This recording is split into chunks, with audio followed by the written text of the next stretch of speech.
Privacy. It's one of those things that you don't think too much about until you actually need it. And by that stage, it's probably too late. It's also an unexplored crypto sector that I think has insane potential.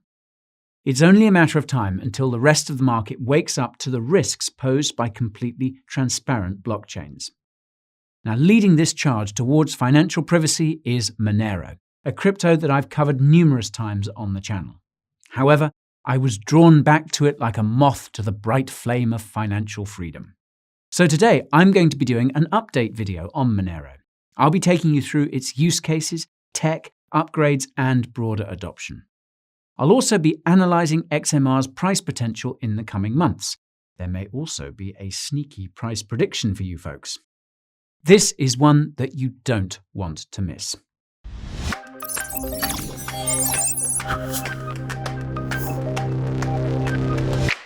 Although I may be invisible as a Monero transaction, I am not a financial advisor. That means that everything in this video can only be considered educational. I preach the good word of DYOR. It's seriously underrated. Now, with that out of the way, I would like to welcome all the new viewers here today. If you're wondering what the hell is going on, then you're in the right place. I'm Guy, and I'm the lead cypherpunk here at the Bureau. We are your one-stop shop for everything crypto, from deep dive coin overviews to market-moving news and hidden trading tips. It's all on the menu at this school of crypto. So if this is something you could value, then be sure to go below and give that subscribe button a flick. Ping that bell as well to make sure that nothing is falling through the YouTube cracks. And finally, may I direct your gaze to the video timeline. Down there are timestamps for the relevant sections of this video. They're there for your convenience should you wish to jump to a section that tickles your fancy, although I do encourage you to watch as much of it as you can. Alrighty, ready to swallow that Monero red pill? To lay the foundations, we need a bit of a high-level overview of Monero and privacy coins in general. The first and most important thing I need to stress is that Bitcoin is not entirely private. Neither is Ethereum or any other cryptocurrency that uses a public blockchain. Public blockchains were a great innovation as they allowed people to verify and trust them. However, they have an Achilles heel when it comes to privacy. Anyone can crack open a blockchain explorer and observe exactly what is going on for all addresses, where transactions have flowed and how much these addresses hold. This then brings me to another really common misconception about Bitcoin. It is not completely fungible the way that cash or gold is. Every single Bitcoin has a transaction history tied to it. This transaction history says a lot about those coins. So if a Bitcoin is linked to any sort of address that has a dubious past, then it is likely to be tainted and hence is not equivalent to a clean address. Don't believe me? Well, try sending a Bitcoin that was used on the dark web to a Coinbase address. They will shut down your account quicker than you can say Satoshi. Indeed, this is the reason why many coins that were linked to hacked exchanges, etc., are so hard to liquidate. Blockchain auditing firms have some of the most advanced tools that are able to very quickly trace coins moving through the blockchain. There's a multi-billion-dollar industry that has been designed to study exactly what is going on the blockchain. So yes, one Bitcoin is not equal to any other Bitcoin. However, one Monero is completely indecipherable from another Monero. They are completely interchangeable and 100% fungible.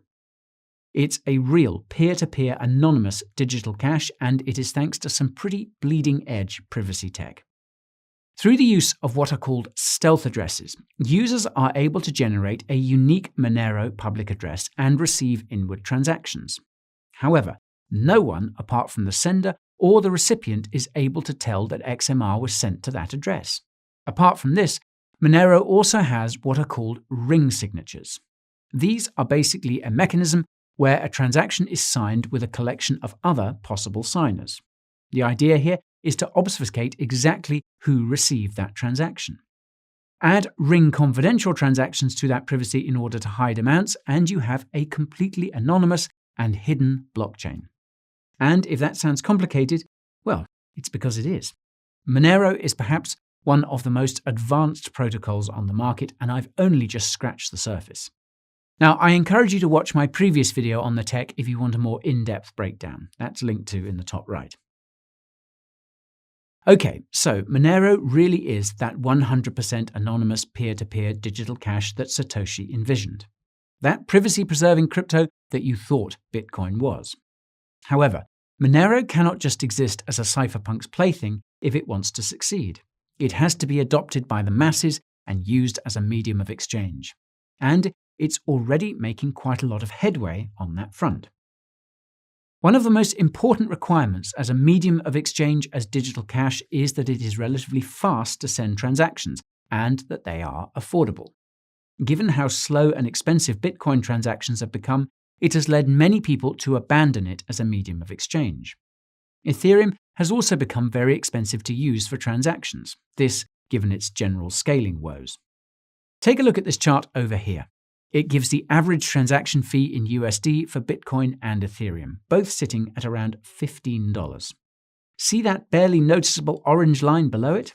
Yep, that is the average fee of a Monero transaction, currently sitting at about 5 cents.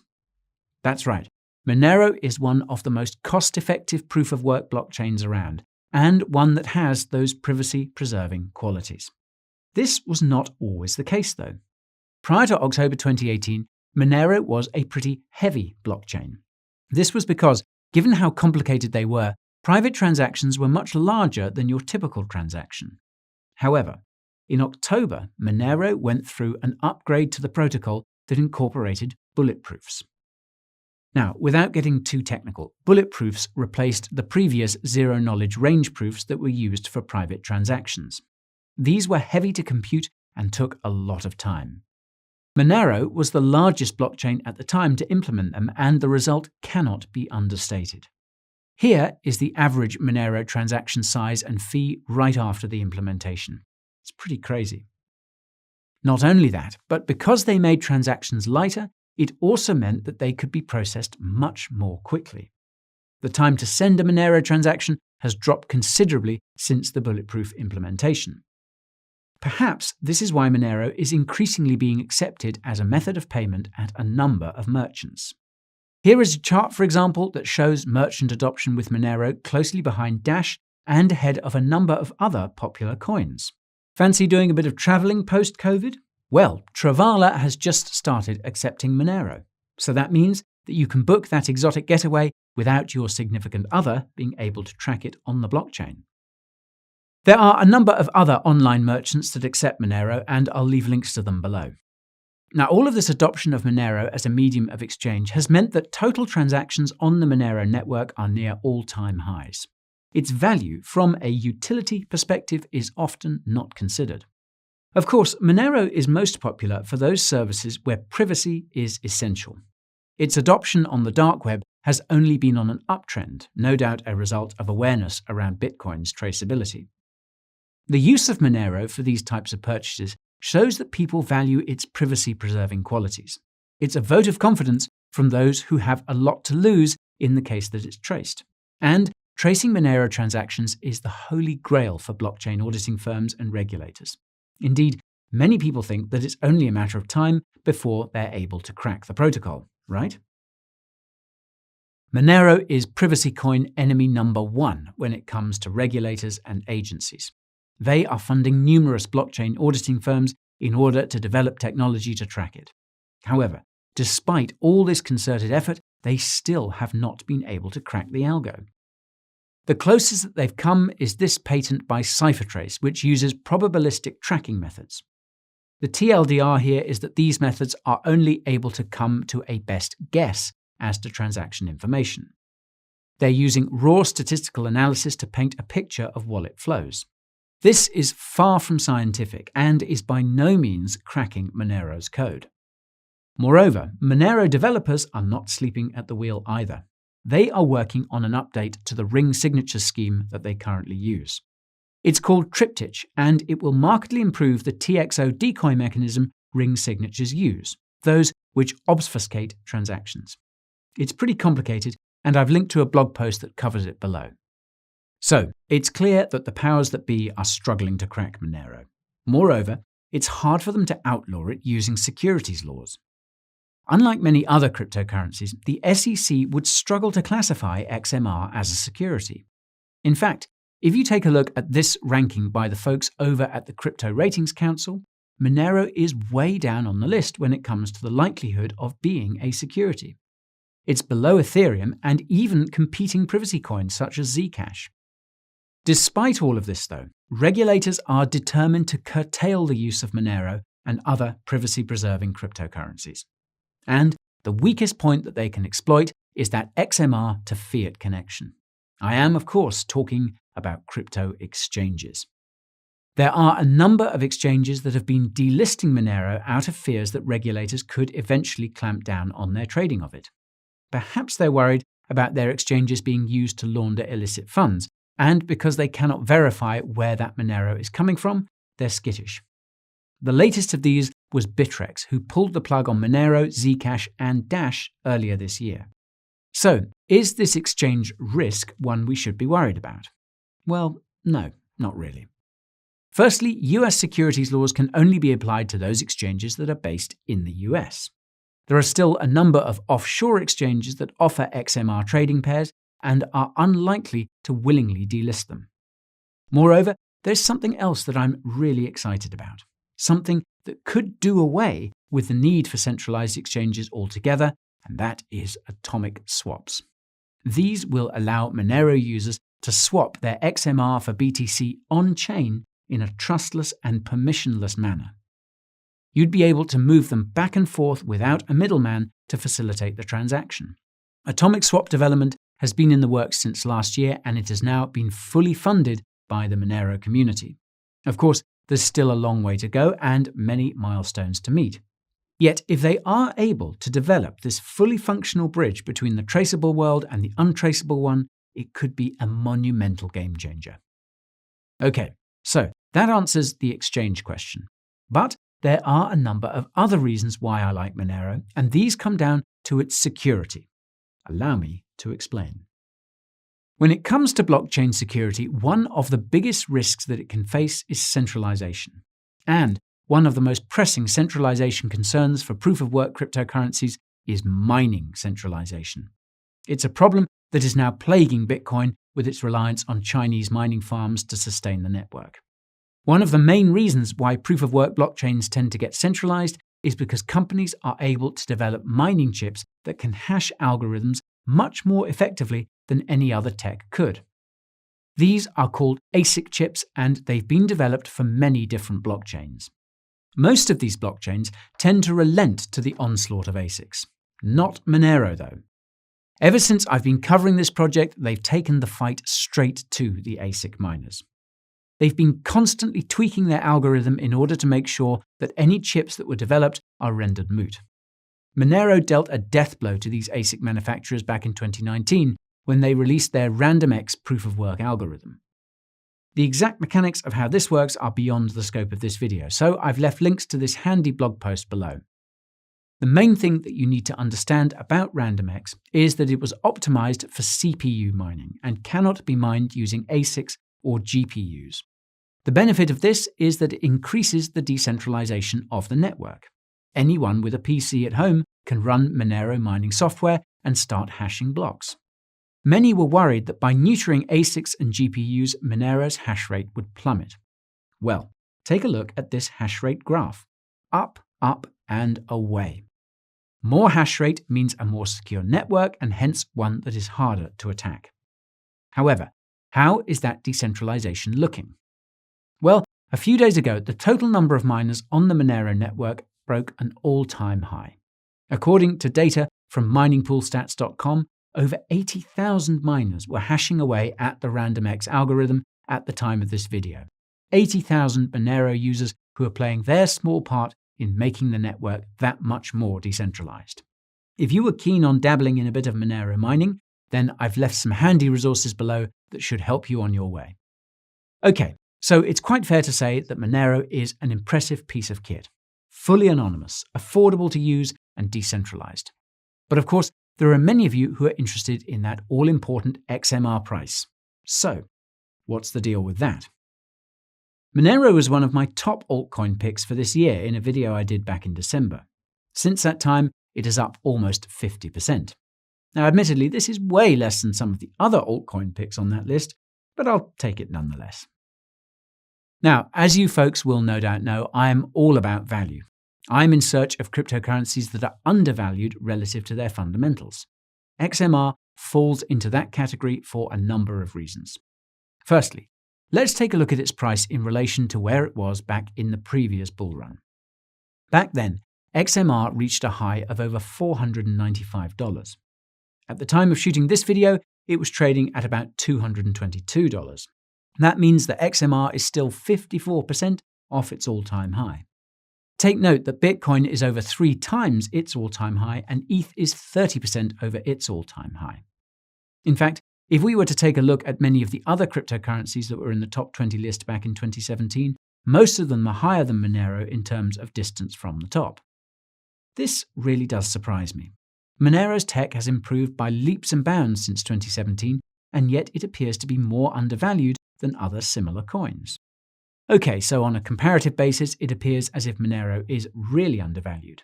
However, it's also undervalued when we take a look at it in terms of scarcity. I'm sure most of you are familiar with the famed Bitcoin stock-to-flow model. If you're not, then you can watch my video in the top right to get a better sense of it. The stock-to-flow model can be used in order to value any asset that could be viewed as scarce. It's been used in the past for gold, silver, etc. If you've been following the Bitcoin S-to-F ratio recently, you'll know how damn accurate it has been. Right now, we are almost at the exact value that the S-to-F ratio dictates. Anyways, someone has actually developed a stock-to-flow model for Monero. This is because XMR, just like BTC, is an asset with a certain supply, stock, and growth rate, flow. From this model, linked to below, you can see that the theoretical price of XMR based on the S-to-F ratio should be $904. This means that if the Monero S-to-F ratio is to be believed, we are over 76% below a fundamental scarcity-driven price of Monero. So, from a scarcity point of view, the market is severely underpricing Monero. Why is that, though? Well, there are a few factors and misconceptions that I can point to. One of the first misconceptions around Monero is its uncapped supply. People think that because it has no protocol-defined limit, that it must automatically be less scarce than Bitcoin or another crypto with a capped supply. This is all because Monero has what is termed tail emission into perpetuity, and that is not a flaw, but a feature. Allow me to explain. When all the Bitcoin is mined, miners will no longer be able to earn block rewards. They will have to rely on fees only, which could mean highly inflated fees to use the Bitcoin network. Moreover, if these fees are not sufficient enough, the miners will stop hashing the network, which could have severe implications for its security. It's a topic that I've actually covered in quite a lot of depth in this video. Bang! With Monero, however, miners will always be incentivized to protect the network, as they will always be able to earn that tail emission.